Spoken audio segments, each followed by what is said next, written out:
Ippubblikata s-sejħa l-offerti għall-impjant ġdid li jipproċessa l-iskart organiku b'investiment ta' 75 miljun euro.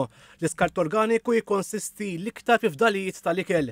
Is-sejħa l-offerti taħseb ukoll fost oħrajn għad-disin, il-bini u l-operat tal-faċilità l-ġdida maksuba biex tkompli tejjeb l-effiċenza tal-operat u tiżgura li l-pajjiż huwa mħejja l-ġejjieni b'infrastruttura ġdida għall-immaniġġjar tal-iskart.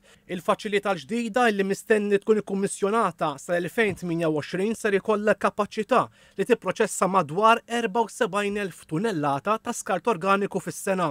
Dan l-iskart se jiġi konvertit f'enerġija nadifa billi jinbidel f'elettriku u f'kompost ta' kwalità għolja sabiex jikkontribwixxi l-ekonomija ċirkulari iktar sostenibbli. Fl-2024 biss ġew proċessati 35,000 tunellata ta' skart organiku illi sara f'żieda ta' 67% fuq sentejn. Id-dissin tal-impjant il-ġdid li se jinbena fil-kumpless EcoHive tfassal b'tali mod li jintegra mal-madwar. Fil-fatt, l-istruttura l-enija se tikkumplementa l-pajsaġġ permezz tal-arkitettura għat-tont magħmula minn injam miksub b'mod sostenibbli.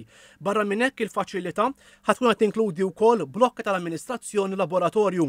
Fi stqarrija l-kumpanija WasteServ qalet illi diġà tipproċessa b'suċċess l-iskart organiku f'enerġija nadifa u f'kompost. Fl-2024 fil-fatt dal-proċess ġenera biżżejjed enerġija nadifa għal 967 dar għal sena sħiħa.